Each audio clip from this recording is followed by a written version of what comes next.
Doing it okay. Salvete mihi nomen est Stella et hoc est Batgirl the Oracle, the Barbara Gordon podcast, episode 199 for November MMXX. Batgirl the Oracle is brought to you by the Batman Universe and Deconstructing Comics to the Bat Poles. Batgirl the Oracle is also brought to you by MileHighComics.com, your new and collectible comic book store. Mile High Comics has an inventory of over 5 million comics from the Bronze, Silver, and Modern Age, and over 100,000 trade paperbacks. If you're not into the vintage stock, that's okay, because Mile High Comics also has a subscription service called the New Issue Comics Express, offering discounted price for comics ready to hit the shelves. Examples, nope, I don't have any of that. So if you're looking for vintage back issues or a great modern subscription service, be sure to check out milehighcomics.com. That was probably the worst one I've ever done, but I thought I would try to do it memorized, because I thought, my gosh, it's been 199 episodes. Do I have it memorized? It's kind of there, but I still need to work on it. It's kind of like the Apostles' Creed. At some point, you should have it memorized. But the guy that's with me this is an honor. He's been on the show. He's done little segments. He's called in, but he's never been on a full-fledged episode. And he really wanted to do this story that we're going to do with Birds of Prey. Welcome, Ian Prime himself, Ian Miller. Well, thank you so much. It is so exciting to be here. I remember, we've talked about this on your 10th anniversary special. I remember listening to those early episodes about Oracle mentoring Stephanie as Batgirl, and so long later, it's 199. Yeah, and look at how far we've come, where Barbara Gordon needs a mentor herself now. So, oh my gosh. She needs a good writer. That's what she really needs. That is absolutely the truth. I was thinking about you. I was running right before this, and I thought, you know what? Years ago, I did something, and you won a T-shirt. Do you remember this? For like a designed Batgirl the Oracle T-shirt. You got it. I can't remember what it was. It was some sort of raffle that I did. See, you can't even. I don't remember. Now, I've never given you the T-shirt. It will still happen, I promise you, but I at least want to show you the design. Oh. Because it actually does exist. I did have it designed and everything. Designed by Jacob Sawyer himself. So that's what it will look like when the T-shirt actually is created and sent to you. That's amazing. I'm sorry about that, but I thought, hey, he's on. Well, let's talk about that. Well, I would not have remembered, so. I remember. My guilt-stricken heart remembers that I promised you this T-shirt. I also wanted to, since I just apologized to him, I want to apologize to the listening audience, because I felt like I was just really off with episode 198. I felt prepared. I was prepared when I went into it, but then when I hit record, I just realized like I was just not as prepared as I thought I could have been. And when I was editing it, I just thought, man, this is just not the best quality that it could have been. So I do apologize for that, but I guess, hundreds of episodes, you might have one bad one, but so hopefully, Ian's gonna pull up, I think, the quality of the show just with his appearance. Well, I listened to it last week, and I gotta say, you must be your own worst critic, because I thought it was a quite good episode. Oh, thank you. Oh man, so I think I'm so used to now having co-hosts that sometimes when I'm by myself, it's a little startling, and there's no one to correct me if I'm incorrect. If I say something weird, they can't say, wait, back up. What did you actually say? So that's kind of like the weird thing. And with video, it's like unnerving, because I'm putting it on. I did to myself, putting it on unedited, but you're just like talking to yourself, and now someone can watch you. So that's always interesting. I wonder if I can persuade Theo and Steph to do video podcasts with me. I don't know if they'd go for it. Yeah, that could be the new era. Do any of the Batman Universe episodes or podcasts do video besides me? I don't think so. I think we're all audio except for you. Just the occasional. I think it would be nice, but it is, you do have to have your podcast hosts, on board, because it's not okay to pressure video appearance unless, you were very considerate and you asked me and gave me the heads up. And so you'd have to do the same thing for any of the other casts too, I Yeah, think. absolutely. And at least with video, because I always give people the out that, hey, you could just black your screen out and, oh, there's someone coming down the stairs. You could just, you try to be so incognito. You could just black your screen out or have an avatar. So there's always, and just have that, you would just be audio. So there is that backup, which I always offer. I did want to talk about the Batman Futures solicitation. Is that what the official is Future called here? state. Future State, yes. Yeah. And what is Future State? Could you tell us a little bit about that before I talk about specifically issue number 2 of the next Batman? Yeah, so Batgirl, sorry, not Batgirl, just Future State in general Yeah. is basically convergence again. Mm. So back in 2015, DC moved from New York to California, and they hired a whole editorial team and basically a bunch of not brand new, but new to the titles creators to do 2 months of stories. They were very complicated stories, but Future State's going to be similar. I don't think DC's moving, but they're sort of giving all their creative teams 2 months to either catch up or plan a bunch of new stuff. And so we're jumping into the future about 10 years. They've said it takes place between 2030 and like 2070. So some of them are going to be really far in the future, some of them just 10 years in the future. And they will explore different aspects of what could happen in the DC universe based on what's currently happening, but also some new variables thrown in the mix, particularly a new Wonder Woman. So that's the big new character, I think. Would you say that this is in continuity or an out of continuity, kind of like Future's End? Like it's a possible future, but it might not be something that we should hold our breath that it'll actually happen. It's a lot more like Future's End. So Future's End basically took the status quo at the time in September 2014 and extrapolated out 4 years. So you had, of course, Barbara. She gets married for some reason, and then her fiance dies, and she goes through the whole becoming like Bane thing. And Stephanie Brown and Cassandra Cain were coming back in Batman Eternal, so Gail Simone brought those in as a potential future group of Batgirls. You also had, the Birds of Prey fighting the League of Assassins. So it was a bunch of bold ideas that you couldn't do in main continuity, but were built on main continuity. And I think that's very much what's happening here. It's not going to be the set in stone future, but it is going to be things that if people like it or if the creators are really excited about it, they will build towards something like that in the future. Okay. So what I want to specifically talk about is, in fact, the next Batman issue number 2. And it's says also in this issue, so I don't know if it's a short, 8 pages or something of a, how many pages is this actually? 64.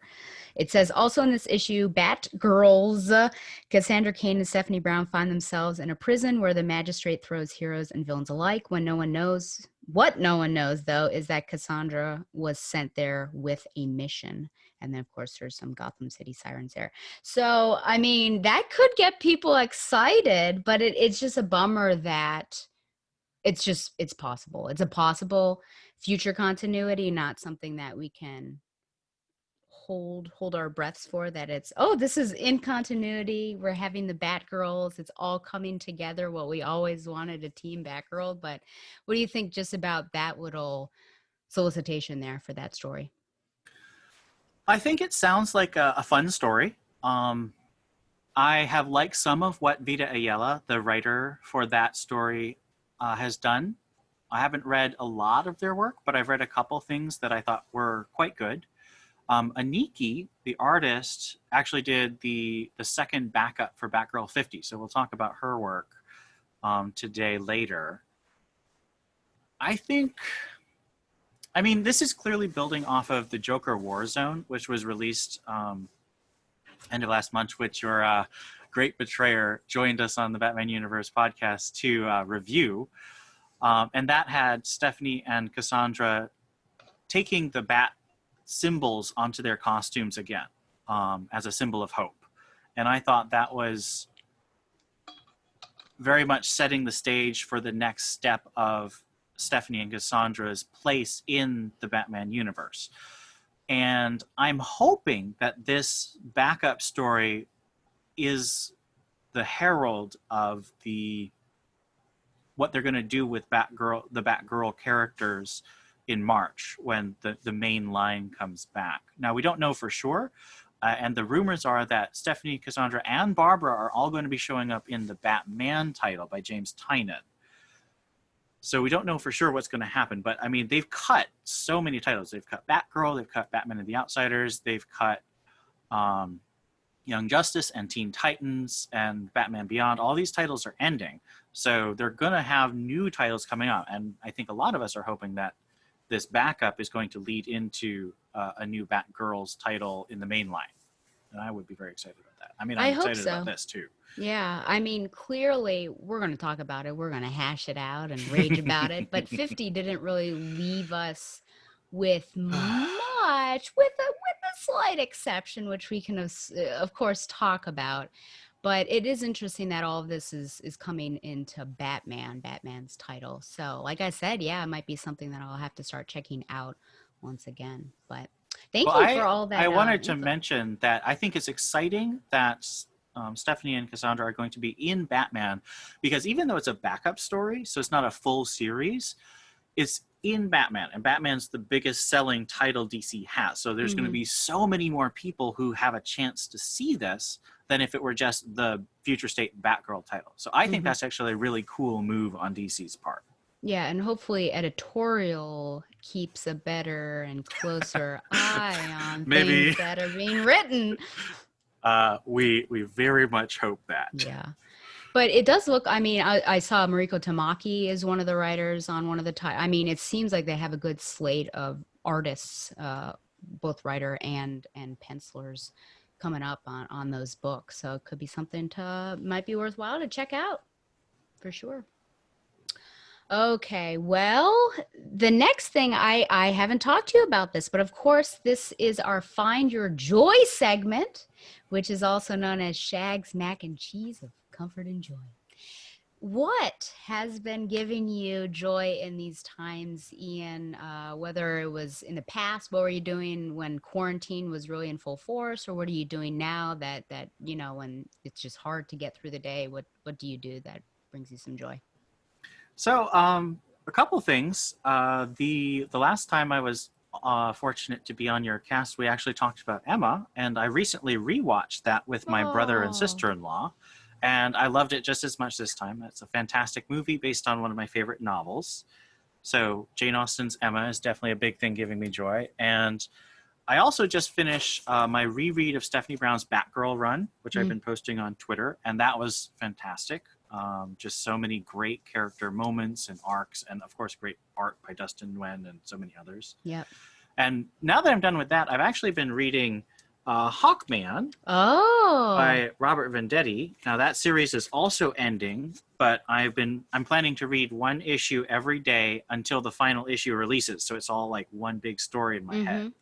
And it's not a series I ever thought I would like, but I was just bored on DC Universe the other day and checked it out, and I fell in love with it. I never would have thought I would love a man with a hawk wing, but I do. He's awesome. So after reading Stephanie Brown's run, what would you say, would this be your second time reading it through, maybe, or third? Oh, Stephanie's? Oh, goodness, at least 10th. I've read 10th, it a lot of, I mean, I had to reread it when I did the Steph Wiki updates, and I've reread it at least 3 times just for fun, plus the first time I read it. So between 5 and 10. Okay, so now this makes this question even more interesting. Did you catch anything new, or did you have any new feelings reading it this particular time? Let's see. I did notice a couple things. I noticed a couple of places where I think Brian K. Miller was still getting used to writing comics rather than TV. So there are a couple places where the dialogue didn't quite match up to an action. But that was quickly ironed out, and I'd say by issue 3 it was smooth sailing.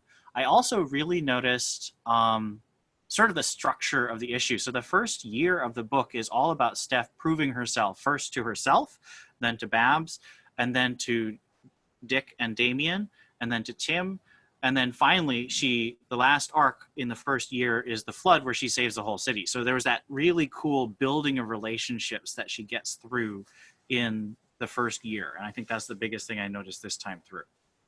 That's great. It's been a while since I have read that, and it's something I need to recheck out because that Well, is. aren't you gonna, or maybe you already did talk to Brian Q. Miller for your episode Yes, 200? I will talk to Brian Q. Miller about, but yeah, that was all the memories were coming back and flooding back, pun intended, when I was talking to him about that. But yeah, it's about time. And I'm supposed to come on Everybody Loves a Drake and talk about Damien, who happens to be my favorite Robin. And I definitely know that there's an issue in Batgirl that I want to spotlight because that's one of the reasons why I love him is his relationship with Steph, as you know, since I was on that chipper related little segment that you guys did over at the Batman universe. Oh So yeah. so I was trying to think of different things because TV I've mentioned and video games. So I thought something I've not talked about is that during my job, it can get really busy with patients. But between patients or in lulls, it's quite boring. So that's why I can read a lot. And I've also been watching English football. Women specifically, and I guess it was last year I latched on to Arsenal being my favorite team. But recently, and I warned Alan about this, I said, Alan, I may betray you tonight. And he said, this is interesting, talking to someone else about Tess, complimenting Reed Richards, rooting against Arsenal. So he kind of had it. I'm not rooting against Arsenal, but I will say that I also am now a fan of Manchester City. And it's mainly because my favorite player, I think, in England, even though I really like Leah Williamson on Arsenal, is Ellen White. I just I call her my dearest Ellen White, and so it's just been fun to watch them as well. So I go back and forth watching games on FA Player. So that's been fun. But I've betrayed Alan. I think he's heartbroken over it, and I said I'll just have to find a new chief hairstylist correspondent, and he said that I crossed the line when I said that. So anyway, so that's what's been certainly giving me some joy during the day. Okay, so here we are. We're going into the main event here. Now, there are no quickies here, folks, because we've got a lot to cover anyways. And this was the arc that Ian really wanted to do when I asked him, what would you want to be on for? He mentioned this particular arc. So we're going to cover Birds of Prey issues 31 through 35. So more than I usually do, but it's all worthwhile. And Ian's going to give us all the recaps of these. And then I think we'll tackle them individually. Just that's how my notes are, just talking about each of them and those gorgeous covers, because now we're going to have Phil Noto into the picture. So, Ian, you can take it away as we all listen to you. Well, thank you. And I wanted to mention that on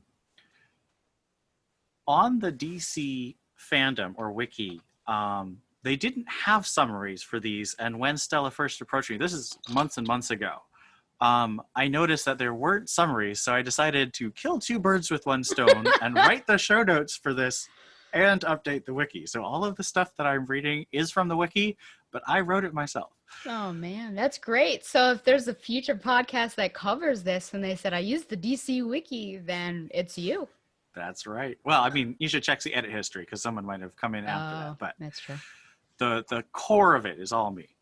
All right. So issue number 31, The Big Romance. Do you want me to do credits too, or? Oh, please, yeah. Do they change at all? Oh, Yeah, I they think do. artists do actually. Yeah. Yeah, there's 3 different artists for the arc. So this issue is by artist, penciler Mike McDonnell, inker Rodney Ramos, colorist Gloria Vasquez, and digital chameleon. All of these issues are written by Chuck Dixon, and let's see, editors are Matt Idelson and Nachi Castro, and I believe that those don't change. So we're just going to go with different artists for the other issues. And the cover for this one is by J.G. Jones. The Big Romance. Jason Bard, in a pastiche of old, hard-boiled detective style, narrates a visit from Babs, but she punctures his 1930s and 40s movie obsession, telling him their relationship can't move forward. But she has a job for him, tailing Dinah, the chase starting 1,000 years ago. At a beach vacation area, Jason recognizes Dinah from a previous adventure while still musing on his feelings for Babs and tries to approach subtly, but fails miserably when Dinah recognizes him. They exchange pleased greetings, Dinah thrilled with his returned vision, and they head off to catch up. Jason relates Babs slamming the door on a romance between them, and Dinah shares news of a mysterious new man in her life, but that man's employees call her away to dinner, and the three men move in to attack him. He takes them out with some difficulty and surmises that the attack is connected to Dinah somehow. Calling Babs up, he demands more information, and she says Dinah's time travel romance left her vulnerable, but she doesn't feel able to help her partner directly. The next day, Jason takes the audiovisual gear Babs sent him on his surveillance mission, starting with a scuba exploration to put a bug on Dinah's man's ship. But he's attacked by underwater muscle, much more dangerous than the thugs last night, including a dangerous woman who cuts his oxygen line. He manages to surface, but is captured by the man revealed as none other than Ra's al Ghul, who orders his men to kill Jason. Birds of Prey issue 32, penciled again by Mike McDonald, inked by Rodney Ramos. This one's called The Stray. Dinah comes on deck of Roz's boat and stops Jason's murder, but calls Roz by the name Raymond. Roz pretends he wasn't going to kill Jason, and Dinah takes him ashore, as Babs freaks out about Roz being her new boyfriend. Dinah deduces that Babs sent Jason and grabs his audiovisual gear to talk to her partner directly. Babs reveals Roz's identity, but Dinah rejects the information, having formed a deep attachment to her paramour. However, the seed is planted, and she asks Roz if he's hiding anything, which he denies and attempts to woo her further with sentimental words. Babs orders Jason to leave for his own safety as Roz and Talia discuss the threat Bane poses to his Lazarus pits, wondering if Dinah is another threat. Babs helps Jason escape his pursuers into an old castle, where they trick the assassins into falling through weak flooring into the moat, then take out the remaining two with Jason's cane. With Jason on his way to safety, Dinah and Talia chat on Roz's boat about Dinah's romance.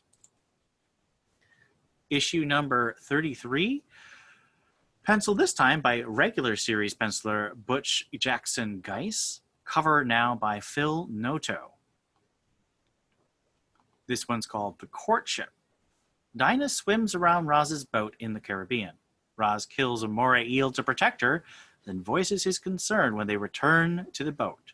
He tells her that this area used to be inhabited by Toltec cultists, which he both created over 700 years ago, then destroyed 500 years ago, a fact he withholds from Dinah. They dress for dinner, and Talia joins the couple. Roz tells Dinah he wishes to marry her and father a son, causing her to leave in distress. He follows her, and she reveals that she cannot have children, but he says he can make her whole again, which again distresses her, and she rushes away yet again. Talia attacks Roz in jealousy for his desire for a son after her lifetime of service. Through her cabin door, Roz tells her there's much about him she does not know, including the power to heal her childbearing ability, which causes a darker suspicion. Talia reconciles with Roz, and he assures her that she will never be replaced. They muse about Bane's war with Roz, and again ask whether Dinah will pose a similar threat. That night, Dinah sneaks about the boat, following Roz's men through the water, finding Roz himself at the Lazarus pit, which he gloats about his plan to heal her in its chemicals. She is captured by Ubu and brought before Roz, who tells of all the blood he's spilt to protect the secret of this pit from the world. She rejects him and their relationship, causing him to say she cannot leave with his secrets alive. In the meantime, Babs briefs 4 agents on her rescue mission for Dinah: Blue Beetle, Power Girl, Militia, and Honey. Issue 34, penciled again by Butch Geiss, cover again by Phil Noto. Part 4, The Heartbreaker. Dinah continues to reject Roz, and he resolves to throw her in the pit unwillingly, planning to use her lengthened lifespan to brainwash her into loving him. Aboard the Blue Beetle's bug airship, Babs directs her team, including a very cranky Power Girl. As Roz's men fire heavy ordnance at the approaching heroes, Power Girl and Militia soak up the damage, and the oncoming forces cause Roz to start a retreat, including killing Dinah. As her heavy hitters distract the might of the League of Assassins, Babs and Beetle prepare to infiltrate the pit, Babs determined to save Dinah herself. Meanwhile, Dinah battles for her life against the massive and vicious Ubu. Power Girl and a Militia clean up Roz's forces, and Power Girl says she has to go. Just as Ubu is about to stomp Dinah's head in, he is knocked aside by the falling the structure around the pit, and Babs and Beetle arrive. Dinah is too badly injured to survive, broken back, punctured lung, and Babs insists on putting her in the pit to save her life, despite Dinah's hope that she could use it to walk again herself. Once Beetle throws Dinah in, Babs realizes too late that the healed and Lazarus Pit insane Dinah will also have her canary cry, finally healed after so many years, and Dinah emerges from the toxic liquid screaming. Our final issue is number 35. It is penciled this time by William Rosado, inked by Keith Champagne, and the cover is again by Phil Noto. The final issue is called The Shout. Outside the temple, Militia and Power Girl reel under the sonic assault of the canary cry, while inside, Bab tries to reason with her friend. Dinah, in the grip of pit madness, attacks her friends, and Babs is forced to knock her out with an electric shock. Babs and Beetle rush out of the collapsing temple, and Babs orders Power Girl and Militia to stop the escaping Roz and Talia. Militia complies, sinking the boat, but Power Girl resists because of her anger at Oracle. Meanwhile, Roz and Talia actually escape aboard a secret submarine, Roz mourning the loss of his love, Dinah. Perhaps I should say, love in quotation Yeah. marks. Beetle and Babs barely make it outside, meeting Militia and Power Girl. Babs conceals her identity, claiming to be an employee of Oracle, and Militia says she should get a suit like his, which replaces his missing limbs. But Babs rejects his offer. Admiring her spirit, Militia leaves, reminding Babs to make sure to pay him. Power Girl leaves bitterly, despite Babs' attempt to reconcile, and Beetle and Babs take the still unconscious Dinah aboard the bug to fly home. A week later, a recovered Dinah asks why she hasn't gotten a new mission. This sets off an argument between the two, as Babs worries about Dinah's mental state after all the tragic adventures she's been on, and Dinah thanks Babs for saving her life and giving up the chance to walk again. They embrace, just as Nightwing arrives. Dinah senses the romantic tension, leaves, and Babs and Dick kiss passionately. At Cordtronics, Ted arrives, blowing off Oracle's attempts to reach him, and rejects Quam Industries' attempt to buy his company, leading the company to pursue assassination instead. Dick wakes up in the clock tower, getting no response from Babs, and walks into her control room to find a full array of surveillance on the Joker at the Slab Prison, a prelude to the Last Laugh crossover. Yeah, let me just say I didn't think he'd be sleeping on the couch, but that's it is what it is. Thank you so much for that. I appreciate it. I always appreciate when people do recaps for me. Okay, so I do want to talk about each of the covers. I don't have digital versions of these, so I'll, just show it to the camera so that we can talk about it a bit. But what do you think about this one here? The Mysterious Man, there's shadows over his face, so we don't necessarily know who it is. Subtitled The Big Romance, it does seem really romantic. What do you think about this particular cover for 31? Well, I love the fact that all these covers have the same composition with the circle around the figure, and Dinah's very central in most of these covers. I'm a huge fan of J.G. Jones's art. He's got a very painterly, sort of like Arthur Rackham style. He's done a lot of Tolkien fan art for Lord of the Rings fans, and he also did a lot of Wonder Woman with Greg Rucka.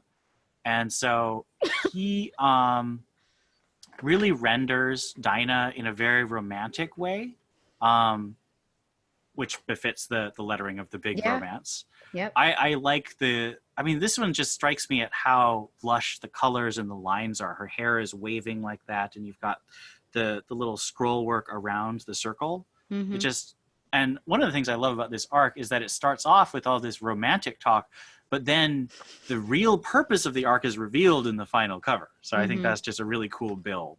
Yeah. And boy, does it takes a turn quickly. I mean, when she rejects him, he's like, it's not your decision, as if you had a choice. Oh boy. Well, let's also talk about the internal art. And of course, because of Professor Allen, my chief hairstyle correspondent, I do have to comment about how Babs is drawn here. And it's interesting. I will say that it is inconsistent throughout, especially her glasses, which are oval. I don't know if this is going to work. And sometimes they're on her face and sometimes they aren't. But for the most part, a pretty standard hairstyle, pretty red, no bangs, shoulder length. So I at least wanted to comment on that. But what do you think about the art overall, since we do switch art styles and artists throughout this arc? So I would say that all three artists, Mike McDonnell, Butch Geis, and William Rosado, are good. I have a strong preference for Butch Geis just because I think he has the best handle on the characters, and Yeah, agreed. I think he is the most appealing of the artists. But I didn't have a real problem with any of the artists throughout. Mm-hmm. I just say that Butch guy stood out the most to me. The rest of them were just very good instead of being noticeable. Yeah, I would certainly agree with the all those comments. And then, when I was looking at 35, it feels slightly inconsistent with some of the depictions of Oracle. And I guess I just looking at a redhead and I'm like, that doesn't look like Oracle at all. It's not, it's a receptionist. I don't know if it's the inking. The inking is pretty heavy at times in 35, at least in my opinion. Feels like some of the lines on the ladies are very heavy, especially when it's the Dinah and Barbara scene. But so that might be my least favorite. I don't know. It just looks like somebody else to me. Doesn't look like Dinah. if Yeah, I I'd agree that the final issue by William Rosado looks the least consistent with Yeah. the other two artists of the arc. Yeah. Okay, well, I'll continue to comment about hair and glasses as we continue along. But let's talk about 31. So we'll tackle each of them and then as a whole this arc.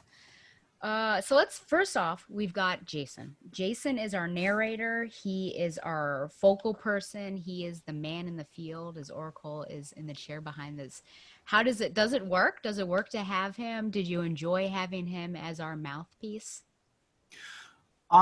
I do enjoy him for these two issues. I'm glad he wasn't like the narrator for the whole arc, because the arc is about Dinah and Babs. It's very much a Babs and Dinah relationship arc.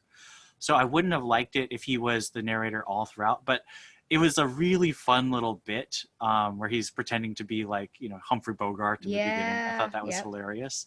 I want to comment here because this is a very Jason Bard heavy episode. We've got Jason Bard in these two issues and Jason Bard in issue number 50 of the main series right now. And I wanted to highlight a contrast. This Jason Bard, who is mature and he's a disabled person, but he's fighting through and just not accepting, pity from other people. He's just, respecting himself and trying to make his way in the world. And he's got this crush on Babs, but when she turns him down, he doesn't, go into a big funk. He's just a little sad, and that continues because she's an amazing woman. But like he's a self-starter. He's an impressive man, I think. I like this Jason, and this is the reason why I, in all my letters to you over the last year, as you've had to deal with the fact that Jason and Babs are dating in the main series. That's why I'm rooting for them. I do ship Dick and Babs as the final ship, but I like this relationship they have here in this classic Birds of Prey issue. And I hope that a better writer could take what they're doing and sort of build it similar to this relationship. Yeah, I would agree. I just feel like this character, Jason Bard, and even because I feel like when I read this, I have nostalgic feelings towards the Bronze Age. Jason Bard, I feel like there's lots of connection.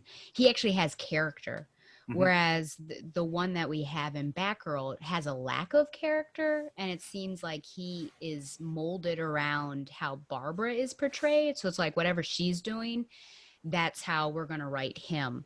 And I just feel like, unfortunately, as much as I like Jason Bard, I don't like the modern interpretation of him. And that really started with Batman and Robin Eternal, anyways, where he came on pretty villainous. Even we're trying to shove that under the rug right now. But yeah, I wholeheartedly agree with you there. And it's hard. I don't know if it's this one or the next. It's the next one that we find out that he was left at the altar. I mean, that was just like, oh, that's so sad. But yeah, going back to him as narrator, did you? Well, I guess you basically answered it, didn't you? That you liked that he was in these two issues, but it's a Barbara and Dinah story. Yeah, I agree. I mean, once he started off with, I wondered when you'd roll into my office. I thought, oh, what's happening here? It was so film noir, which that's a favorite genre of mine. I think he really keeps it up, and he's a good point person to have, though it is interesting that she picks him. I think that'll be my next question. There is this commonality between them because he did meet up with Dinah randomly during a mission, and then Babs, of course, knows him. So it works out, but he wouldn't have been necessarily my first choice. Why do you think Barbara goes to him to be the agent in the field and not someone else? Because we see that she has other people like Blue Beetle, and I probably won't say Karen because she doesn't really like it, but she has other agents that she could use. Why go to Jason for this particular mission? Well, I think Oracle is always doing multiple things at a time, which is one of the reasons I love her character. She's very multi-plant. She's never mono-plant. Mm. So I think here she's doing two things. One, she's committed to a relationship with Nightwing right now. So she wants to really draw boundaries and let Jason know in an honest way where they are. She doesn't want to leave him hanging. She doesn't want to play with his heart. So I think that's one reason she's using him, because it gives her the chance to just tell him that they're not going to have a future right now. And the other thing is, Jason is really good at infiltration. Blue Beetle, I think we know from the early issues of Birds of Prey that he's not great at infiltration. He's just so himself. He doesn't blend in. He's just very visible.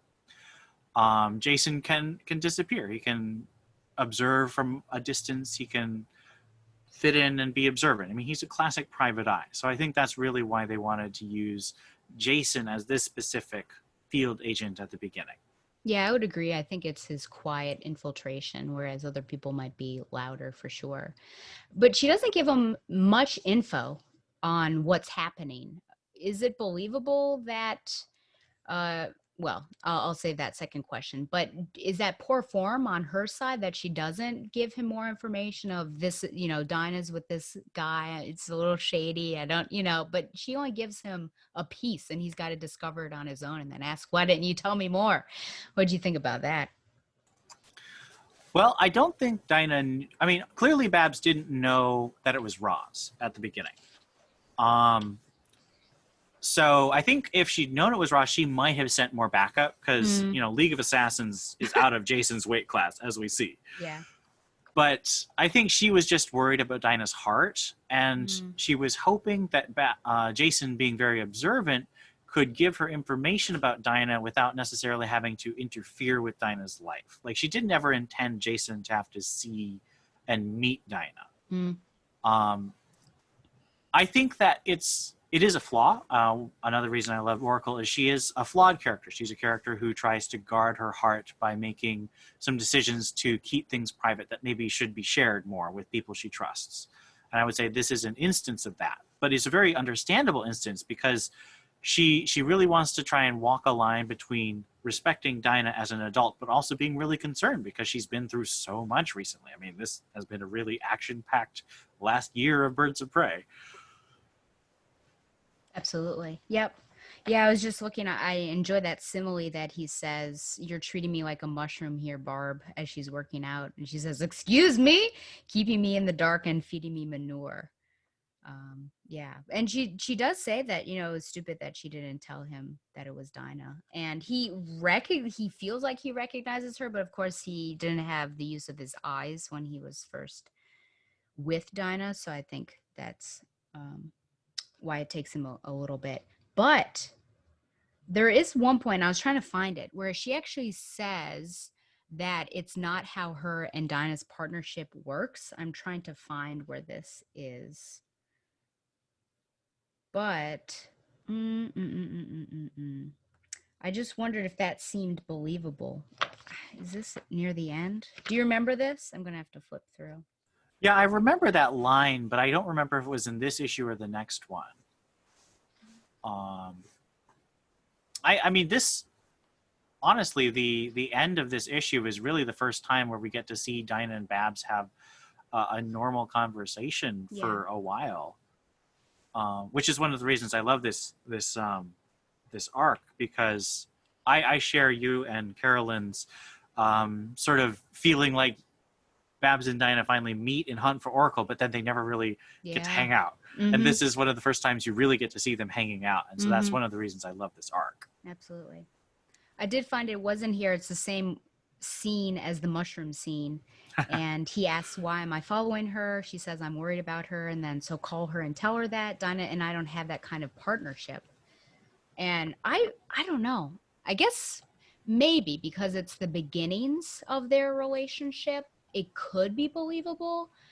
And also, I think I'm doing myself an injustice because I'm doing those quickies. And so I'm seeing them have a sleepover in Nightwing and do all that stuff. And that's, you know, kind of concurrently, but it's not necessarily so I think it's kind of all tumbled in my mind, but I feel like they've stepped forward a bit, that she can't ask about that. I mean, in the beginning, absolutely, I would have totally agreed with that, but I feel like they've pushed forward a bit. But it is interesting that it says she's coming, or Barbara says she's coming off a relationship that ended strangely, which is, of course, Hunky Hunkerson from the Viking story. And I did wonder how she and Dr. Midnight split up, because she was dating him in JSA. And I did ask Shagalicious, and he wasn't quite sure about the details, but that Dr. Midnight wasn't mentioned in this one. Well, something I would say in terms of my view of the trajectory of their relationship is this arc has the overall purpose, of course, of focusing on Dinah and what happens later in the arc. But it also really is designed to push Babs and Dinah to the next level of their relationship. And I think that's because Dixon didn't want to leave it to off-panel end. He wanted to show us Babs being hesitant at the beginning on these more emotional and private things that she doesn't know if Dinah will welcome her advice of. And at the end of the issue, they have that heart-to-heart conversation. And I think that is really the next step of their relationship. So I think it's trying to avoid off-panel land and show the natural growth into closer friends. Absolutely, yeah. And now that there's a face to the voice, I think it makes things more difficult, because I think she could potentially verbally, you know, have verbal diarrhea of emotions and things that she's going through because she's just talking to somebody. But now that they physically met, I think it's like, oh, this is new, and it's more intimate. So I totally agree with you. Anything else on issue 31 specifically? No, I think we covered everything from this issue. Okay. So then we have 32. So I was pumped to see the first Noto cover. So let's talk about that first. Oh, yes. Yeah, we've got, I'm going to call him Raish, but Raish and Dinah with like a who me kind of expression on the front. And then in the background, we have Talia on the, what is that, the right, and a floating head, Carolyn always knows, of Barbara in the background there, kind of muted color, whereas Raish and Dinah are color. So yeah, what do you think? He's coming out. He's coming out hot. Are you a fan of Noto and his style? Oh, yes. I'm a huge fan of Noto. I think this is a fantastic cover, partly because he keeps that same circular design motif with his own touches of the sort of almost digital, whereas the last one was very sort of romantic painting and ornate scroll. This is sort of digital with the sticking out things. But he gives Dinah such personality. Sure like, does. look at that expression. Yeah. She's just like full of mischief and sass, which is perfect Dinah. Yeah, absolutely. And then of course we can talk about the hair. I know the glasses are different, I think, or it's in 33 that the glasses are different, but hair-wise, I would say similar to, well, she does have a fancy hairstyle where it's kind of braided coming through there. Ah. But yeah, it looks like her glasses are rectangular now. See the inconsistency? Just pick a style, people, and And stick this is with even it. the same penciler, so I don't know why they changed the I model. don't know. But even if you look down two panels, it looks like she has rounded glasses. So it's kind of, I don't know what's happening. Just Hmm. pick a style, people. Okay. So Raish mentions that Talia has been happier ever since Dinah's arrival. Do you think that it's just due to Talia's devotion to him that Raish is happy and therefore Talia is happy, or is there another reason that she might like Dinah? I found that an interesting comment he made. Talia is such a hard character for me to read. Okay. She's so totally devoted to her father that it's really hard for me to figure out what she actually wants in most cases. And then, of course, you get into Batman Incorporated by Grant Morrison, and she just goes completely crazy. And it's Yep. very. She's just always been a really hard character for me to read. Um, so I don't know. I can't really answer what I think she's doing. Okay. She's very inscrutable. Yeah. I can only guess. I think part of it might be her devotion to her father, that Raish is happy and therefore I'm happy. I think, I don't know what issue it was. It was certainly before the Vikings where she saw Dinah really stick it to Bane. I think there might be a mutual, or at least an admiration on Talia's part that this is a strong female because Talia is surrounded by men. I don't think there are any other females in the League of Assassins. You know, her sister, I suppose, Nissa, but she's not really around right now. But it's just her, it's Ubu, it's Raish, it's all these male assassins. And so to have another female potentially by her side that is capable, that stood up to Bane, whereas Talia was certainly someone that would tried to do that. And I think she did it okay, but as well. But that makes it interesting. This quote makes it interesting, if only because in a later issue, there's a real 180 with how Talia treats her. So I don't know if that's a weird inconsistency or it's just like you say, she is a bit of an enigma. So who knows what her motivations are. But I'm going to say that it is devotion to Raish. And then also maybe it's just great to have another female around here. So, which reminds me of an Uncharted story, the video game, when Claudia Black came on for part 2, the woman who plays Elena, whose name I've forgotten her name. She like ran up to her and said, "Finally, another woman." So it's kind of like that. I feel like if you're just surrounded by a boys' club, maybe you're just excited for another woman, but that's who knows. Okay, so here we actually have Jason and Babs, I think, really working together, actually on a mission. Does it feel like classic Birds of Prey to you? Is it different because he is a man? What do you think about this whole field operative? And because I feel like we're really getting into it this time, whereas the other issue, it's kind of like, oh, we're just investigating, but now there's action involved. I'd say Oracle manning the satellite and having all that knowledge, the floorboards and the architecture. That's classic Birds of Prey. Again, I think that Jason fits into the birds, but I wouldn't call him a bird. Okay. So he's sort of like a friend of the birds. Okay. I'm very much on your side in terms of I think that the birds are all women. And that doesn't mean they can't have male allies. Doesn't mean they can't work with men, but the birds are women. Yeah. At least I think that was your position. I think so. Yeah. When I think to, I guess later in this run, right, with Gail Simone, and then with her, what was that? Volume 2, I suppose, also had a couple men.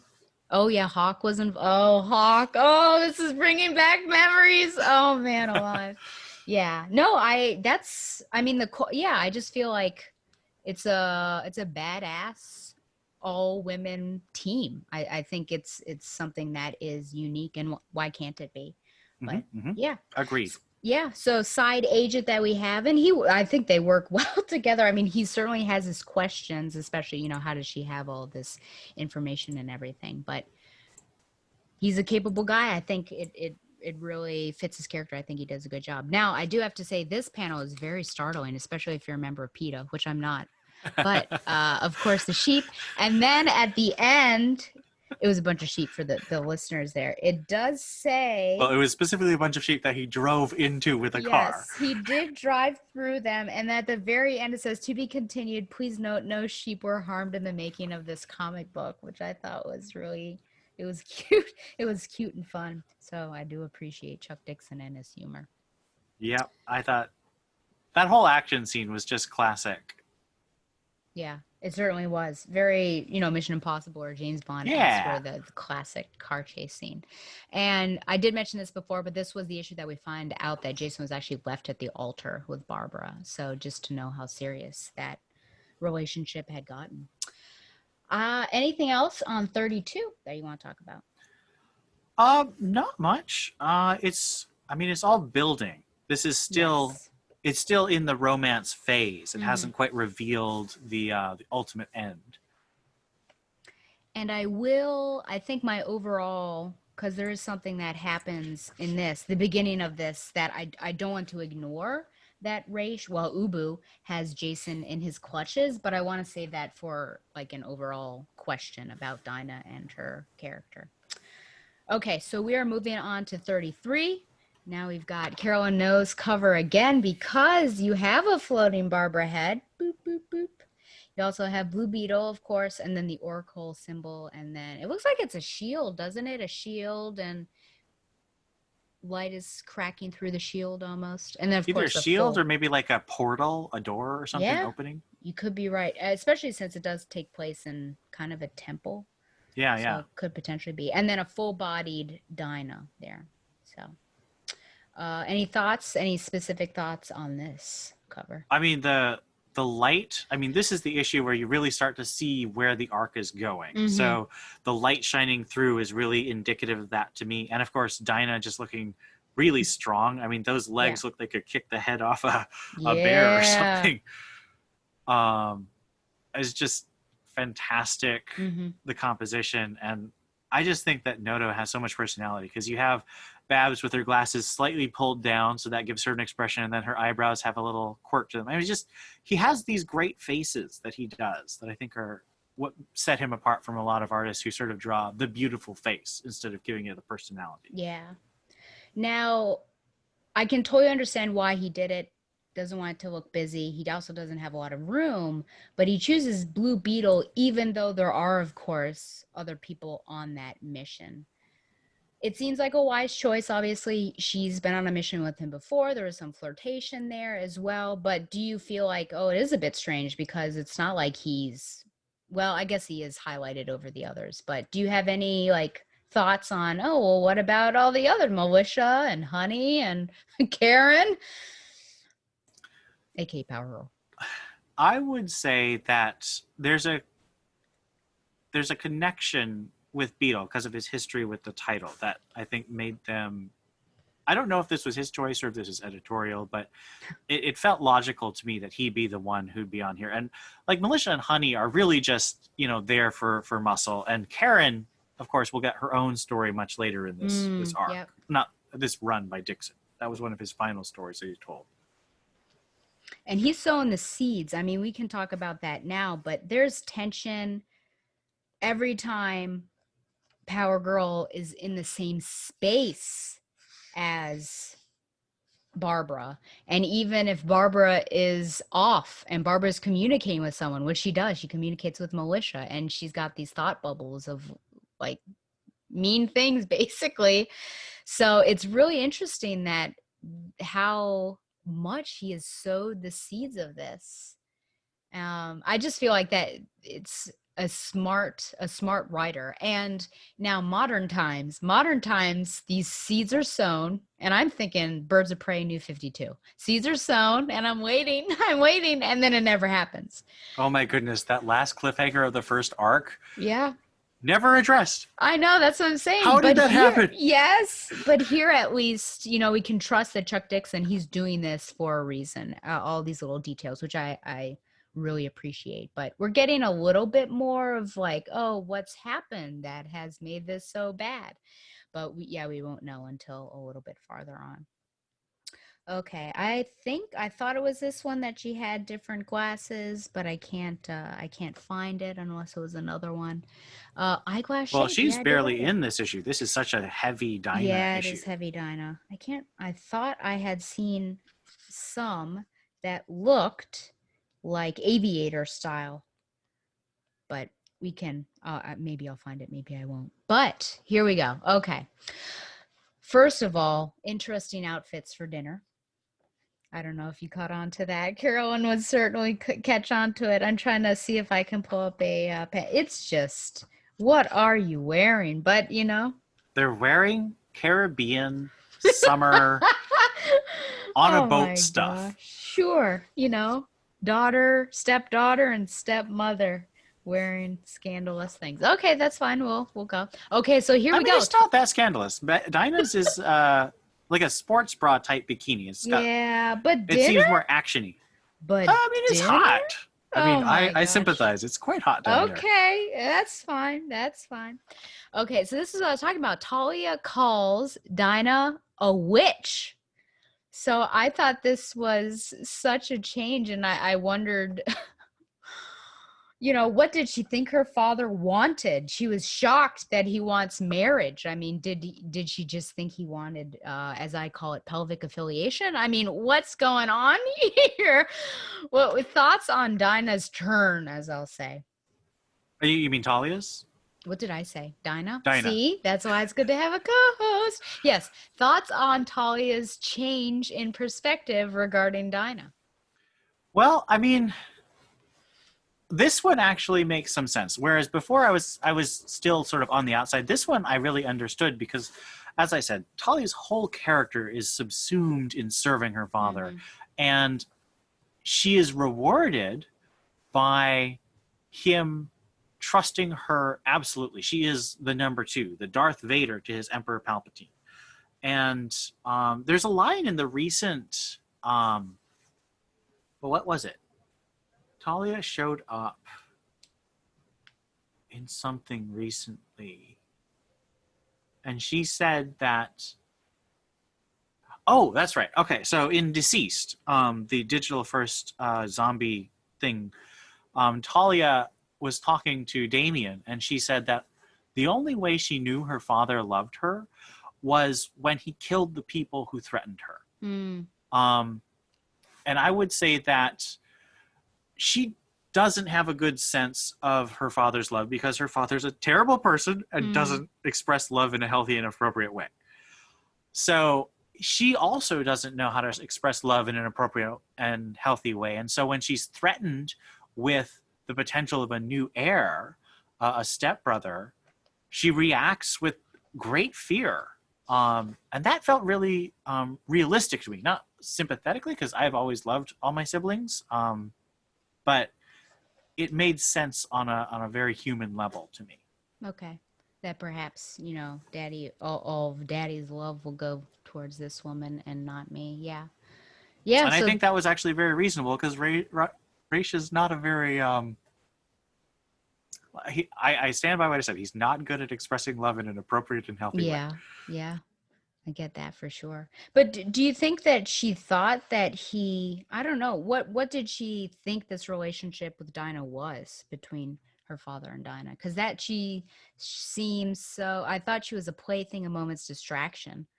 Um, yeah, I don't know. I Yeah, I guess think maybe that. that's it. I mean, I don't know how old Talia is supposed to be, but I think she thinks in the long term. And so she sees most people as disposable. And Mm, if Dinah became a wife, she stops being disposable and starts having to be something that changes Talia's life. oh man. Such a scene, such a scene. Now there are some other details in that particular scene I do want to talk about. I did find the aviator glasses.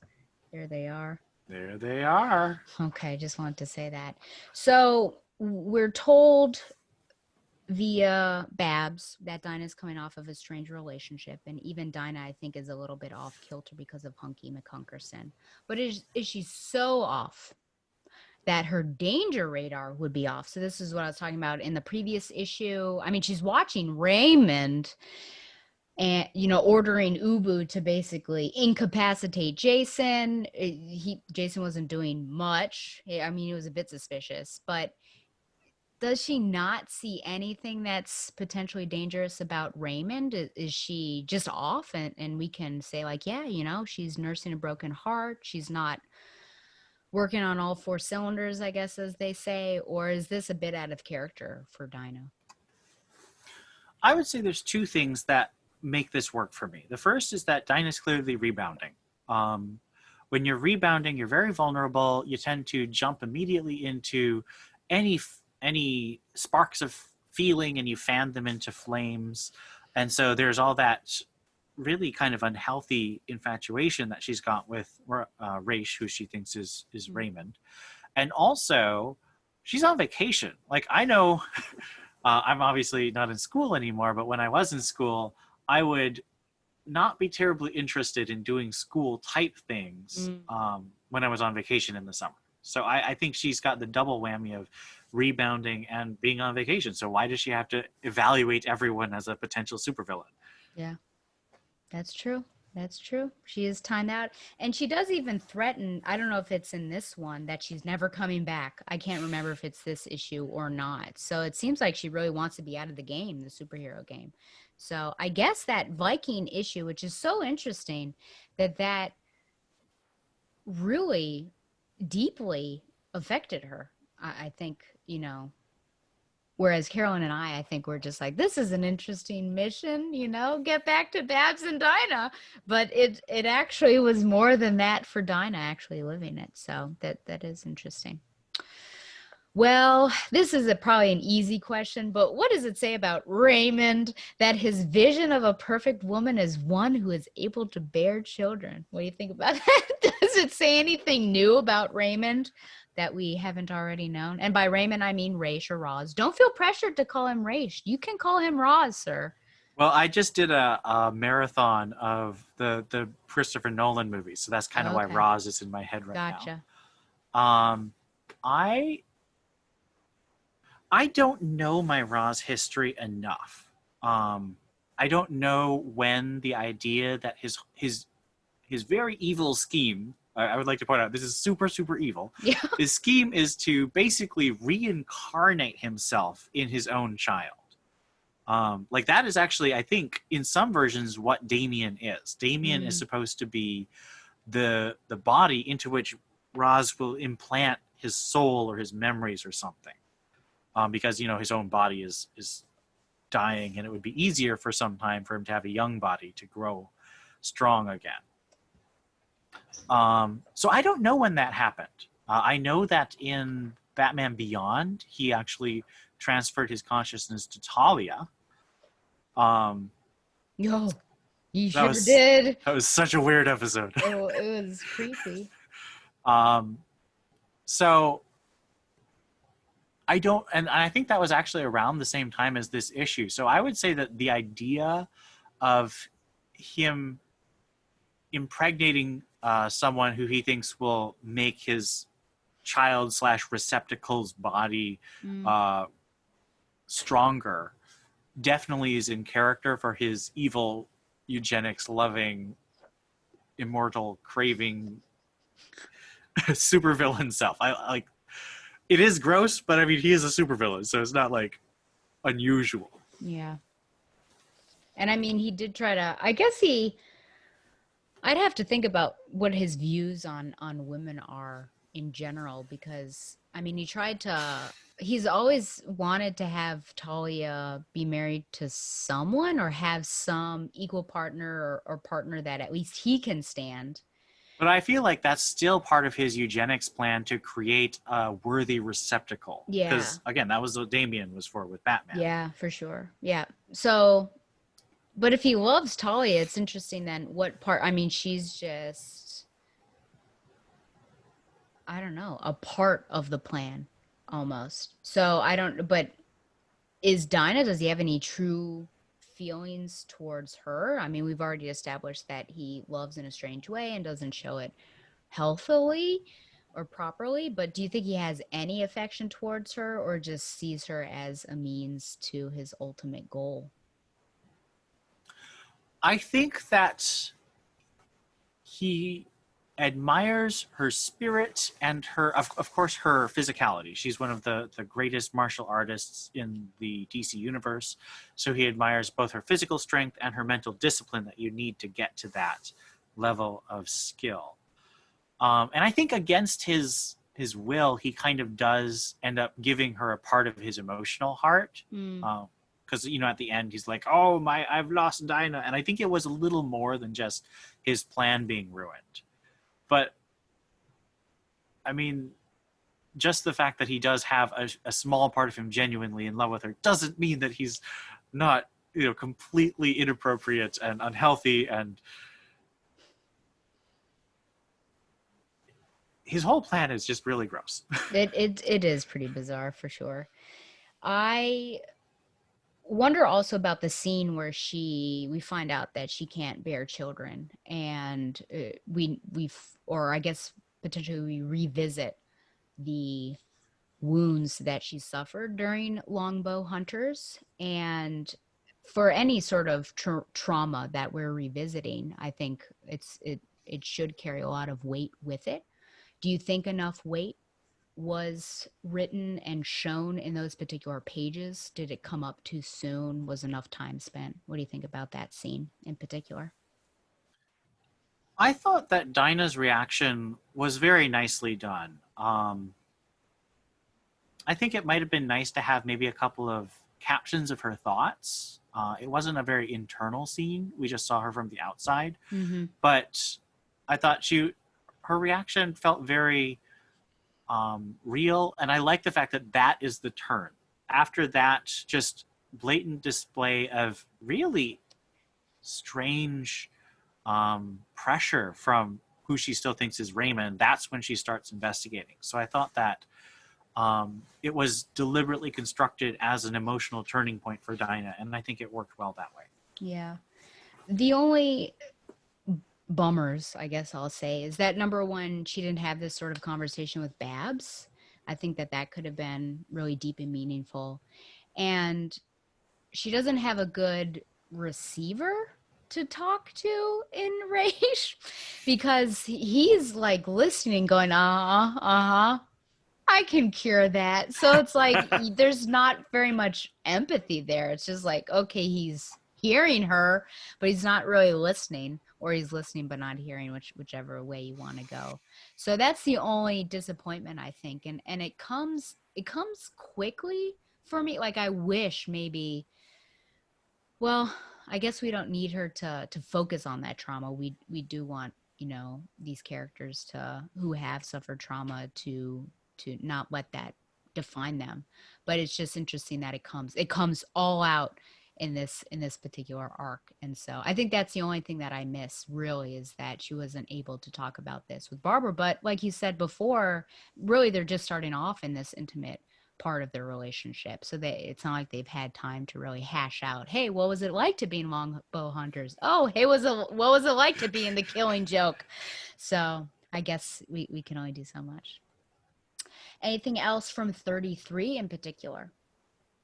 No, I think this was a really fun issue of Dinah taking control. It's really the turn, as I said, Yeah. when we were talking about the cover, when we start to really see where the arc is going. Because Mhm. obviously, Dinah and Roz are not going to really get together long term. I So it's know. not going to be a true romance. Yeah.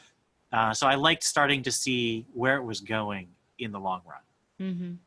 It reminds me of, and I don't know which issue number it is, but she was on vacation, and the way that Dixon plotted it is that he made suspenseful moments. Like she walks into the room and she goes, and you look, and it's like, oh, it's just a dirty room, or all sorts of things. But now, hey, she's on vacation, bad stuff's actually happening. So I don't know if she's lulled herself into a false sense of security or not. Okay, so moving on to 34. We're seeing something suspicious where he's holding her. She looks comatose, and who knows, he could drop her in the pit. And then kind of a dead-eyed stare. We have a What is it floating called? Dynahead. Thousand mile stare, or whatever that is, which makes sense, right? Because we know what happens when you get dropped in the Lazarus pit. Thoughts on this particular? Oh, and we have different symbols. We got the demon, Yeah. and then I'm not sure about those. I wonder if they mean anything, but probably going back to his historical story that he was telling that he actually lived through. Well, it looks like we've got a curved sword on the right with a shield, maybe. Oh yeah. And then I don't know, maybe that's a pit on the Oh, left-hand interesting. side. Could be. Could be a representation of the Lazarus pit. Yeah. Mm-hmm. But I think this is really fantastic. The red stripe down the middle gives it an ominous feeling, sort of like Mm-hmm. blood. Yeah. And I mean, this is a very ominous cover. The other covers had more personality or action. This has a real sense of dread to it, which I think Yep. is appropriate because this is a very dark issue. Yeah. Now, if Carol and Coco were here, she probably would comment on the tatas right there. I don't know. They do seem a little artificially designed there. I don't know. I'll leave it up to Carolyn to say. Well, I do think that it's important that in none of these covers is the famous broken backed pose where That is, the front yes. and the back are both like, so this is the person and they're like this. Yeah. So like we don't see any of that very strange pose that Yeah. is very common in later, well, in art. Yeah, in general. I think it's yeah. thankfully gone away, but it was really common even up to the 2010s. Yeah.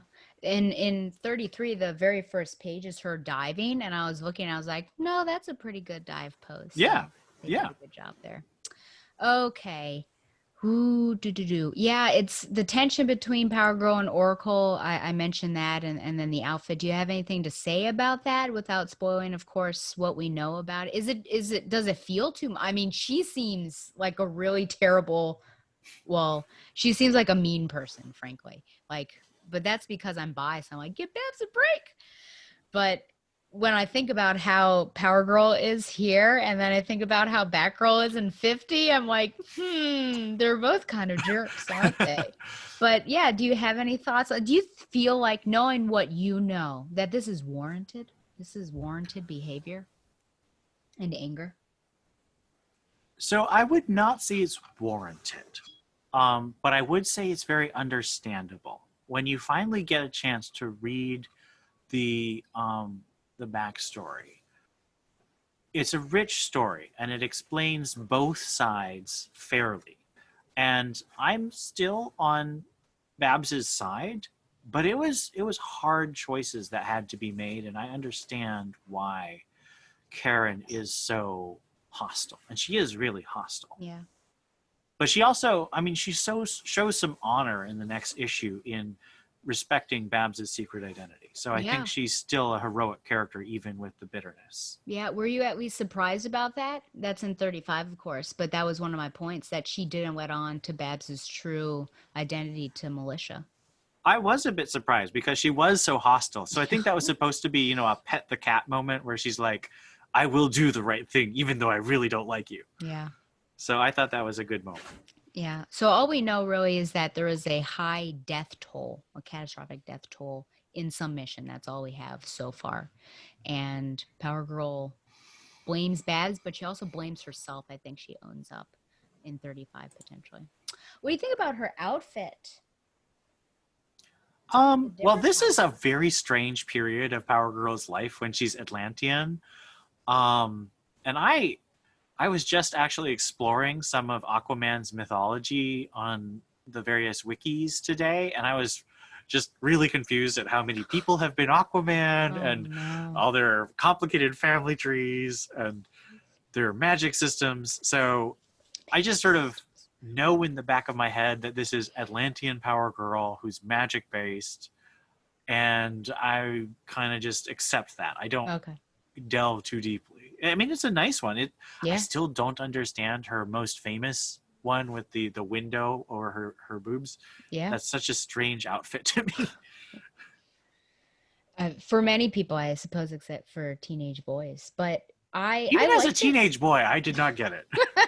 I like this particular one. I think it has a certain style and flair to it. I think it complements her well. The headband kind of reminds me of something out of maybe the 80s. You know, like you would see, what's her name? Suzanne Summers maybe doing with like or what's her name who does Let's Get Physical, Physical, and Sandy this is from Greece. Do you remember? No? Oh no. I have It's not not unfortunately good. seen Grease. Okay, that's okay. We'll go with Suzanne Summers. So that's the only thing that is interesting, but it does match her sash. So I do like the style of that particular Yeah, it's got outfit. I would say maybe almost a nautical or piratical flair to it, which fits with Atlantis, I'd say. Yeah. Okay, so Barbara goes on a mission in the field.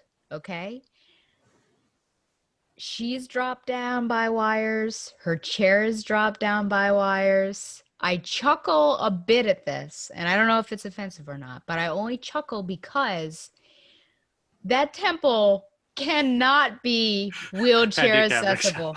Oh yeah.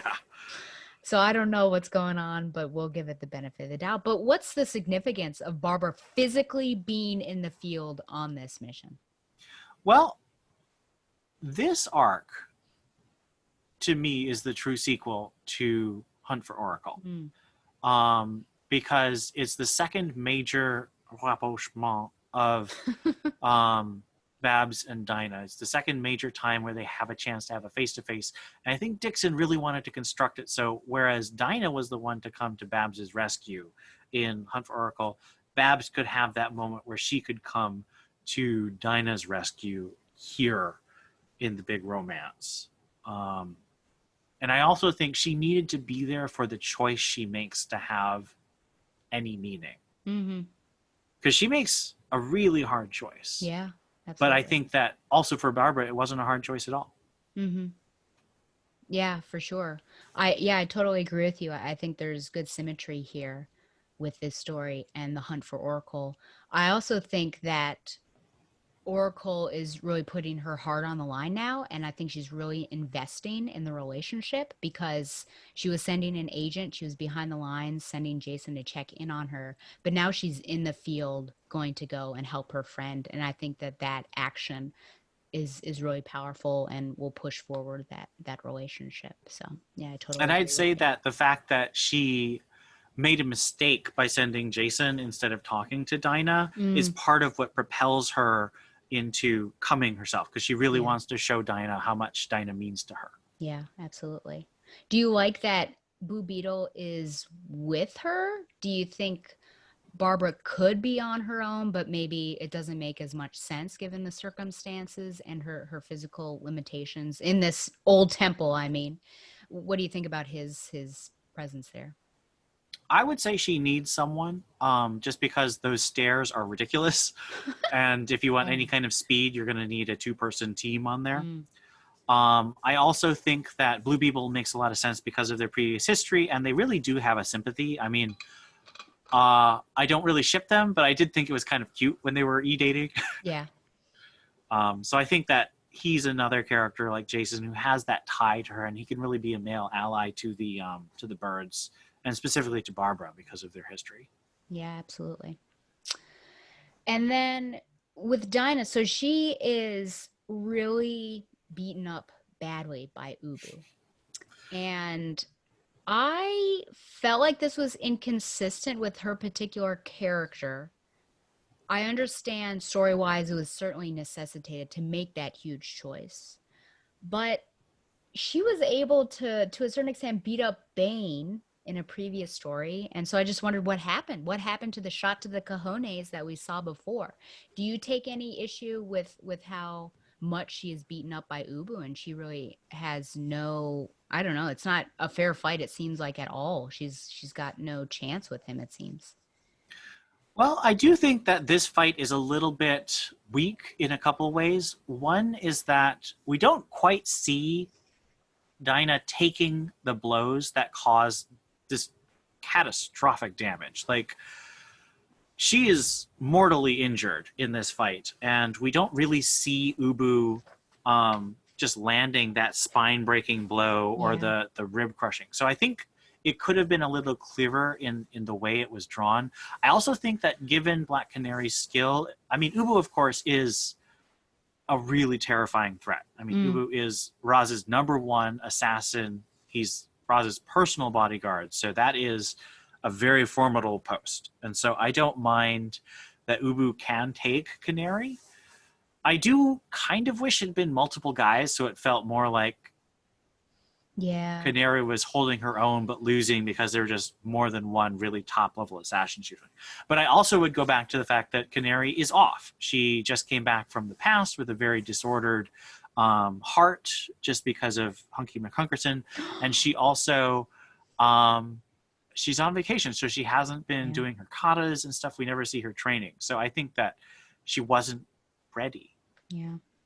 I will say for the viewers, there is this really interesting tear in her shorts that she gets. Oh, goodness. I did I not know. notice that. I was like, what on earth? I will say that that whole scene, I mean, that we're looking at where she's being just pummeled on and pushed down the stairs and everything, it almost is like bad optics in my opinion from Dixon. Just it's like, oh man, are we revisiting almost what that trauma that she went through with longbow hunters?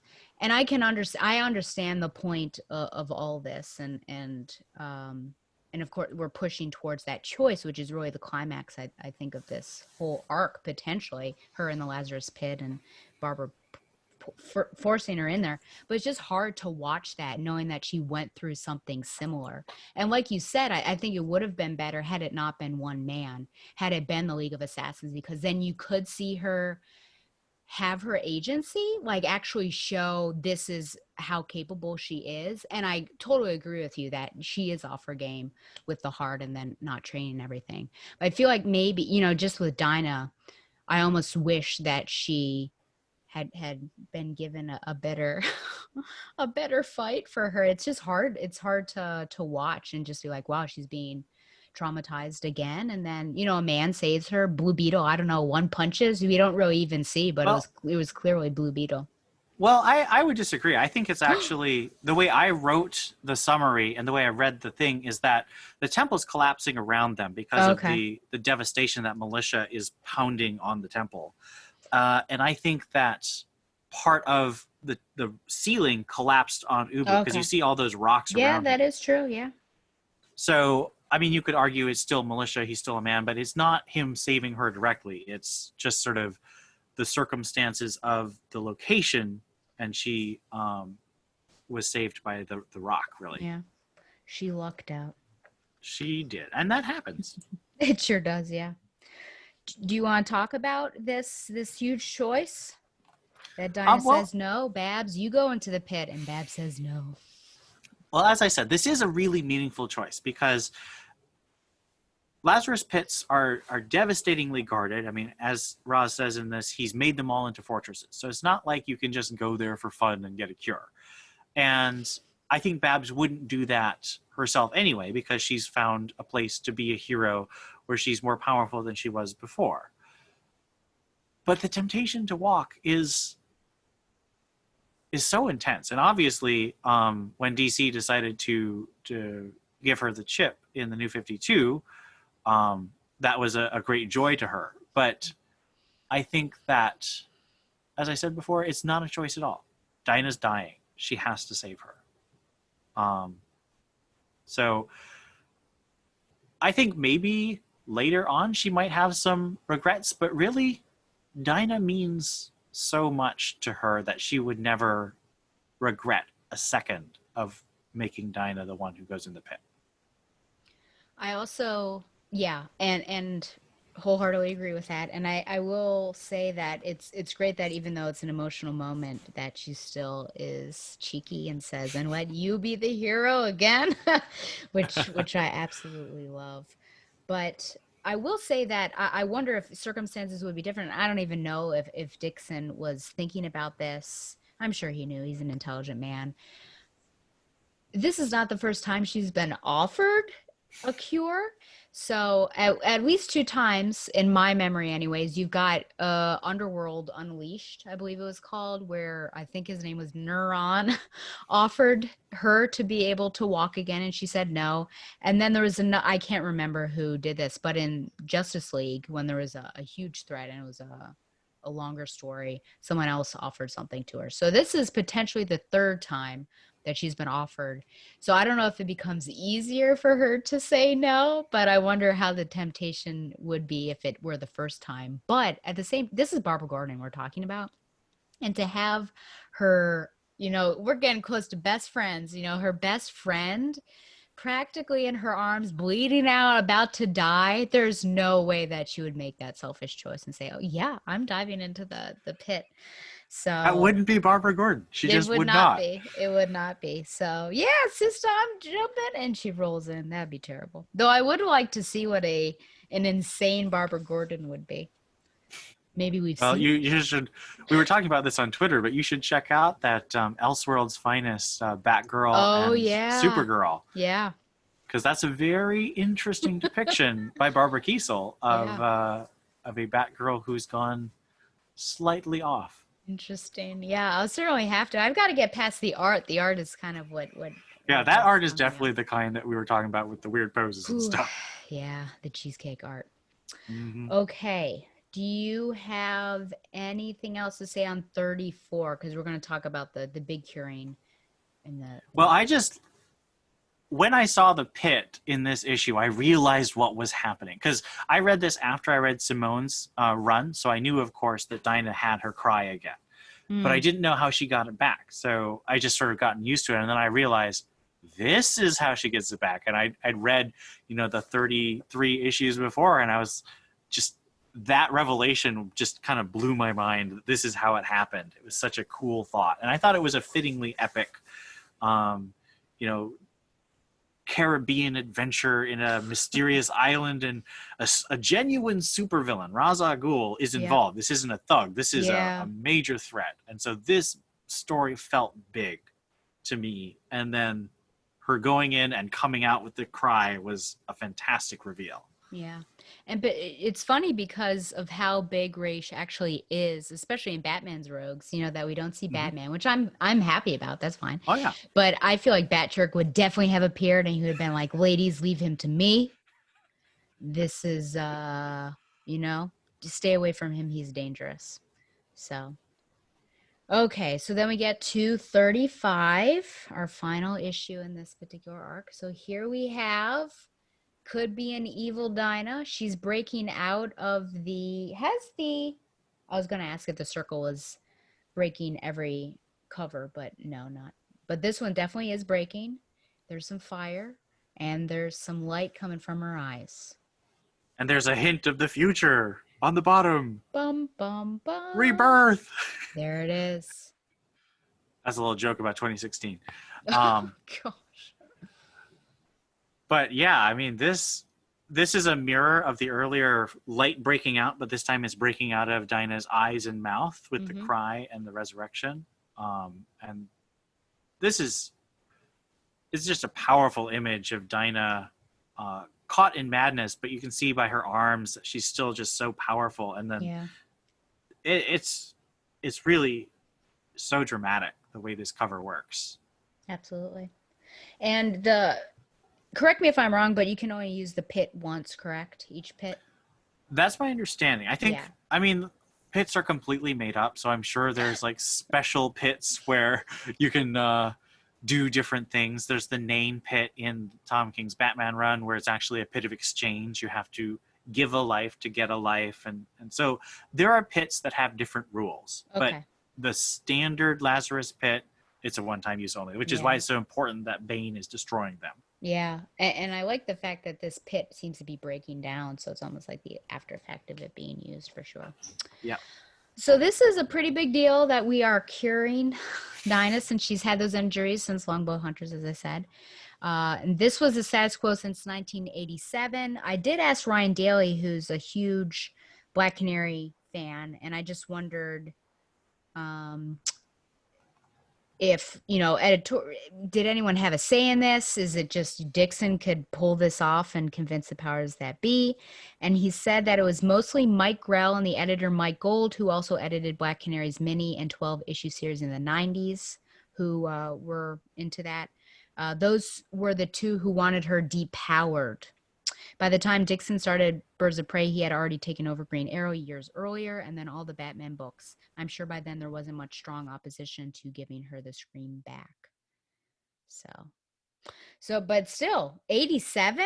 Whoo! To 2001 we are? Man, that's pretty big. That's a long haul there. Do you think anyone else could have pulled this off besides Dixon? Oh, I mean, I'm sure lots of writers could have pulled it off. I think Simone definitely could have pulled it off. I've only read a couple of her solo issues. I don't really think that the writer of that one, at least not in that series, could have pulled it off. And apparently she really didn't want to.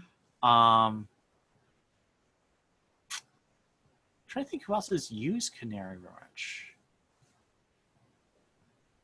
I think maybe the Bensons might have been able to pull it off, but I think that they might have needed... I don't know. I really like that arc with the, what was it, Blackbird, where Dinah sort of expands her power set. I thought that was kind of cool. So I think maybe a couple other writers could have done it. Definitely not only Dixon, but I think Dixon pulled it off in a really powerful way. He had the clout. Yeah, and I think it was long enough that it made it significant. If it was just a couple of years down the road and they threw her in, I think everything just went together as the perfect storm with this particular arc and building up to it, which was great. So, okay. Here we go. Does erasing the injuries erase the trauma in readers' minds? Is this action at all similar to what we have seen happen with Barbara in recent years with the chip? Well, the chip is part of a relaunch, and the relaunch also de-aged Barbara by about a decade. And so it's not quite the same, because this is the same Dinah who was traumatized in the long run. There is no break. Of course, there were a couple of resets, but this is still Dinah. And this is done as part of a storyline. And one of my biggest complaints about the New 52 and the way it retconned Barbara is that we never had this story. We never had the Barbara struggling with her rehabilitation, struggling with her physical therapy, and then finding out about the experimental treatment. Like, we never had that story. So it felt unearned that she could walk again. Now, if they'd retconned it so that the Killing Joke never happened, that would have been a completely different situation. Because it wouldn't need to be earned, because it wasn't a trauma that she had to overcome anymore. But they kept the trauma, but they never gave us the story of her growing in it. And that's really my biggest beef about the treatment of Barbara specifically in the New 52. I wonder about people who might not be, like, what if they're just tuning into this now and they're like, oh, Canary gets her, but they don't recognize, the significance of that. Or even people who haven't read this story, haven't read Longbow Hunters, and they just assume Black Canary has always had their cry. Those are the people that I sort of wonder about. And I just, I feel like, no, I agree with you that just because she's cured now, she's healed, that the trauma is still there. We can't forget about that. But I just wonder if we do forget about, like, oh yeah, she has the canary cry now, but we don't reflect back that, oh, there was a time when actually she didn't, and she couldn't bear children, and she endured this thing. I wonder if, even though we don't want to, we do actually. I don't know. Well, Dinah also has lost so much in the New 52 with the horrible Team 7 backstory and the loss of her mother as a role model. That's right. Like, the New 52 and I have many beefs, and most of them are centered around the Batgirls and the Birds of Prey. So yeah, I'm sure. Okay. We get a look at evil Dinah. And how she reacts towards Barbara. That was certainly hard to read. I don't know if I have a question about that. You can certainly comment on. I mean, that was rough. That was rough to read. I think you need to be rough, otherwise it feels too easy. I mean, that's one of the things, is something like this has to be earned. There have to be consequences. and you have to make it. Obviously, it's not real. You don't have Lazarus Fist, you don't have Canary Cries, but you have to make the characters feel real. And I think this kind of emotional just trauma that Dinah inflicts on Babs, it has to feel so different from her. Otherwise, we're just like, oh, she's just kind of loopy. Do you feel like Barbara? Well, number one, I do have to say that with the Canary Cry happening at the very beginning, if Militia and Power Girl are having some issues and they're far away, then I feel like Blue Beetle and Babs should be dead. But that's just me. I think that You are not wrong. their You are not wrong. skulls should have been cracked. But you know, is Barbara just of the mind that she knows that Dinah's insane? She's not going to let these words affect her. But some of these words, I mean, cry you little cripple. I can't remember. Crippled little fool. That's what it is. All of these things. Should we have seen at least maybe a crack in Barbara's composure? Are we okay? Just like we'll just go on with the story and not focus on any impact that Dinah's words may have had on Barbara. Well, I think Babs at least, is a very mature and very intellectually capable person who really turns her emotions off in the field or in circumstances like this. She'll have reactions later, but she's also very private, so she's not going to inflict that on a lot of people, especially since she really doesn't hold it against Dinah. I mean, that wasn't Dinah speaking. Unlike Babs in a different version that we're going to talk about. But this Barbara is a mature and powerful mind, and so I think she separated that in the urgency of the moment when it needed to be done. Yeah, and I mean things were collapsing around them, so she can't really cry at that point in time. Though the Silver Age, she probably would have been like, ah, and then someone was, Blue Beetle would have been like, snap out of it, we got to get out of here.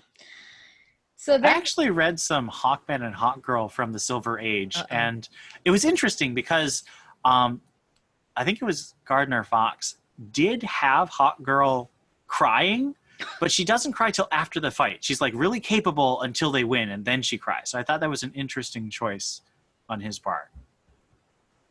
Man, tears in women. It reminds me of those romance comics where there's always like someone crying. Someone's weeping copiously in the corner. Oh, yeah. So then we get to this scene where Barbara and Dinah are at Barbara's house, which I guess is the clock tower, really. And she wants Dinah to stay with her, and she's concerned about her. Dinah jokingly says, like, maybe I've gone over to the dark side or something. But Barbara is like, yeah, actually, you fell in love with an evil immortal. You're dumped in God knows what kind of chemicals. You step out totally insane and nearly killed Ted and me. Is her concern warranted? I mean, especially the chemicals, yeah, absolutely. But, about falling in love with an evil immortal and things like that, there's, I don't know, is there a lack of trust there? What do you think about this concern? Is it reasonable? Are Dinah's actions reasonable and how she reacts to this being surveyed and monitored? I think Dinah understands. Dinah's just a much more intuitively emotional person. She understands how feelings work better than Babs. Babs processes, I think, primarily through her mind, and so it's all, rationalizations. Now the emotions are still there. Babs is a person with feelings, but she thinks it through sometimes, so she sometimes loses sight of that. And Dinah can see through to the truth of her emotions, and she gets at the real thing, which is thanking Babs for saving her life. And I think that moment really shows Dinah's grasp of the emotions of the situation and is the truth of what this whole arc was building towards, is getting these two closer to each other. Absolutely. Yep. But of course, what interrupts the closeness is this shipper moment right there. I just have to show that. And then the ending. So my question, of course, if you were Nightwing, would you be concerned about Barbara's state of mind? I would be extremely concerned, but that's partly because I've read Joker's Last Laugh and I know how it goes. Dum dum. Yeah, that's gonna be something that I'm gonna cover in December. So look forward to that, folks. Okay. It's I mean, I get it. I get it that she would absolutely monitor him. I mean, someone already saw, I can't remember when that was. Was it Tim that came? Maybe it was Dinah when she first visited. It's like, oh, what's this? And because she always monitors the Joker. I mean, of all the people, of course, that would be the one person I think that she would monitor. So, And I'd like okay. to go on record by saying that this specific part where Barbara's monitoring the Joker, and we see how much of her mind she's dedicated to trying to protect people from him, is Mm. what makes me so angry about issue number 47. Because Oh, Barbara oh, had no clue where Joker was. She had no idea. And she hadn't made her apartment a fortress. She didn't have any weapons or traps or anything. yeah, Barbara's apartment should be her Batcave. It should absolutely. have her defenses. She should have weapons at reach in all times.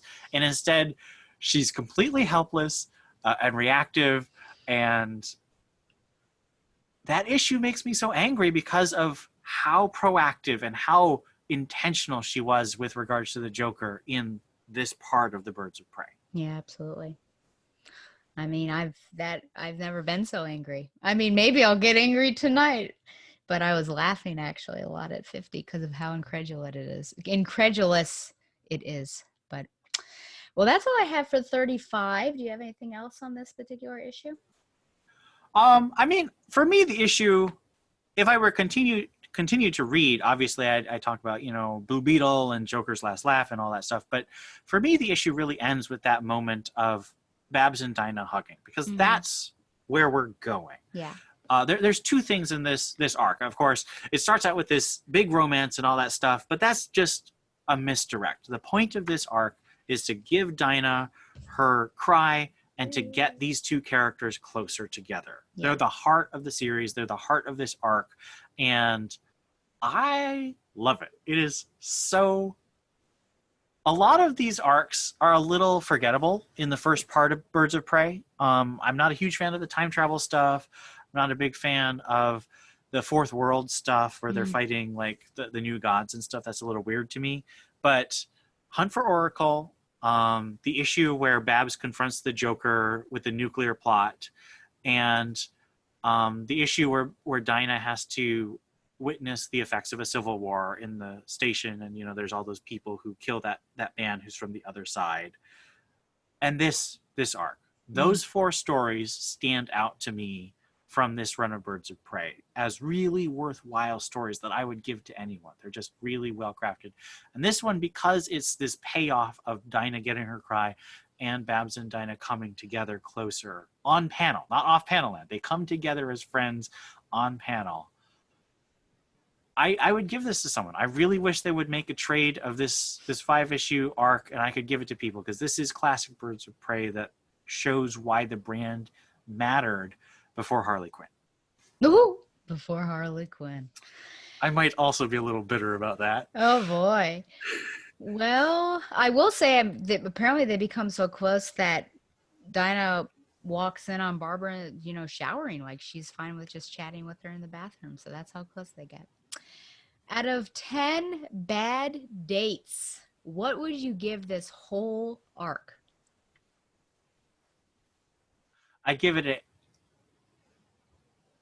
an 8.5 bad dates out of 10. 8.5 So that's bad dates. Yeah, that's about 4.25 out of 5. I'm used to Dustin doesn't like those. I'm used to out of 5s, so I have to make sure that I'm not giving it too low on the 5 scale. Yeah. I think I would. Let me think about this. I think I give us. I feel like I want to give it like an 8.75 because it's like close to a 9 for me. So I'm going to give it an 8.7. I don't know if I've ever done this. 8.75 out of 10 bad dates. But I agree with you. I think that this is, there are probably other arcs I think that I might mention as well as being classic, but this one certainly is. And I mean, that's what I'm going for is, having this female friendship and developing it. And so now we're finally seeing it. I was waiting for so long So it's such a tease. You read Hunt for Oracle and then you're waiting like, oh my 35 gosh. issues. I know, it's so long. It's so long. Okay. Well, I just have one listener email, and it's from Professor Allen himself. He says, Stella, a few episodes back, you were talking with some other miscellaneous professor guest, and the concept of death of the author came up. There are a few different angles here that often become conflated, and I wanted to comment on that. I am a supporter of the myth of authorial intent idea, which says that the creator of a work is the last person to be consulted in terms of what a work means. Once a work is released into the world, it is up to readers, viewers, etc., to interpret the work and determine what it means to them. What the creator wanted to communicate, how they intended the work to be interpreted, what they intended the work to mean, just doesn't matter. It's not up to them to decide how we should read their work. I fight to keep that notion separate from death of the author in terms of the creator's biography and prior work, which can certainly be valuable information in understanding a creative effort. To me, those are two completely different things, despite the tendency for them to be conflated. And both of those are different from separating art from artist, how a creator's character impacts our opinion of a work, or our choice to consume a particular creator's work. But that's an email for a different day. Keep up the good work, and God bless Professor Allen, Relatively Geeky Podcast, Dorkness to Light, hair care correspondent, and religion expert. Man, he's given himself so many titles. Any thoughts on that? Any thoughts on that particular discussion I had way back when? Do you personally have any struggles with consuming items from people that may not be upstanding human beings?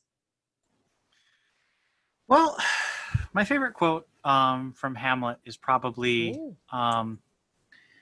if all got what they deserved, who should escape whipping? I think we all have done things that we knew weren't what we expected of ourselves, weren't what we knew was right. Some people more than others. Some people have obviously hurt more people because they've had more opportunities to hurt people. And I think that's definitely bad. And I do sometimes struggle when someone, now, perhaps the less morally admirable thing is I tend to struggle more with buying books from people who annoy me more than people who I think have done wrong things. We could go case by case, but I don't really want to get into that because that can get really naughty and distract people from the principle, which I think is really you have to make your own decisions on what you're comfortable with. And I am not a fan of trying to push my own willingness to like or consume something on someone else. And I prefer other people not try to push their own things. I respect their willingness or unwillingness to read or consume something, but I want to make that decision myself because it's my conscience that I have to consult. I did want to comment a little bit on the thing he talked about, the myth of the author, because I slightly disagree. I went through a couple English programs, and I think that you do have to strike a balance between the idea that the author said what they had to say in the text, and that's where the text is where their influence should end, and the idea of what used to be called biographical criticism, that a text is only useful insofar as it sheds light on the person of the author. I think both of those are extremes that I don't think are helpful.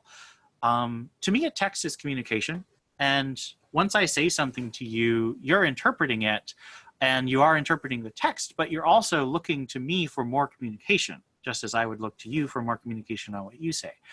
And I think that what I like to do with communication from an author about a text that they've created is look to it for light. And insofar as it provides light to understanding the work, accept it. And insofar as it obscures the work, disregard it. Yeah, it's a good word. Yeah, I'm still working through it. And I think I like knowing author biographies, or, did something happen that made this person either the way they were or the writing style that they are or why they crafted this particular book.